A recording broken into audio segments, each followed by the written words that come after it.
সকালের জন্য একটু নাস্তা সবজি ভাজি করবো আর কি।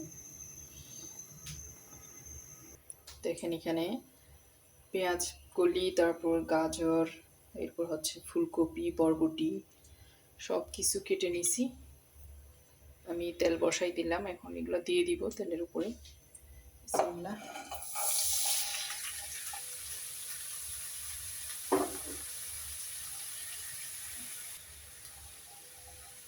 আমি একটু ভেজে নিব ভালো করে, মজা হবে এটা।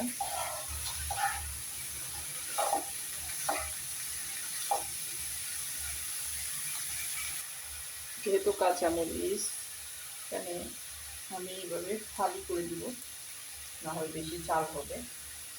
একটু চাল বেশি তো, এখানে তো পেঁয়াজ কলি দিছি, আর পেঁয়াজ দেবো না, কাঁচামরিচ আমি এইভাবেই দিলাম। এখন লবণটা একটু স্বাদ মতো দিয়ে দিচ্ছি।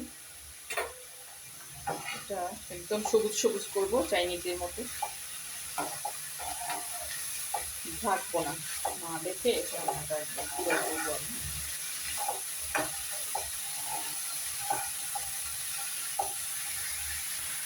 খুব ভালো করে একটু নেড়ে চেড়ে দিব, সেদ্ধ করে নিব সবজিটা। এখানে আর কিছু দিব না, এখন আমি একটু চিকেন পাউডার দিয়ে দিচ্ছি। দেখেন এটা হচ্ছে আমার বাসায় বানানো চিকেন পাউডারটা, এটা দিয়ে নেড়ে চেড়ে নেব।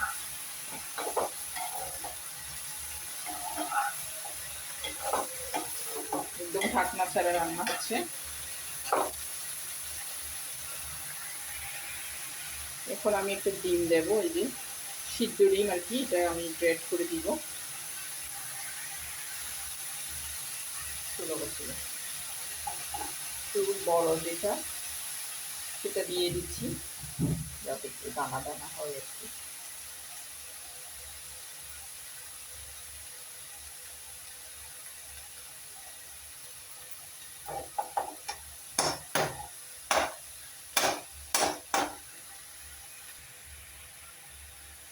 একটু নেড়ে চেড়ে নিব।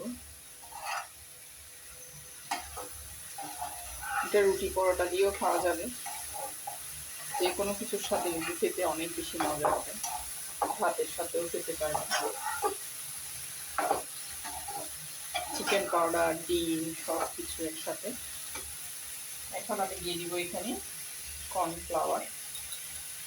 এখানে আমি আগের থেকেই ভেজে রাখছি, এটা ছোটো নেড়ে ছেড়ে দিই।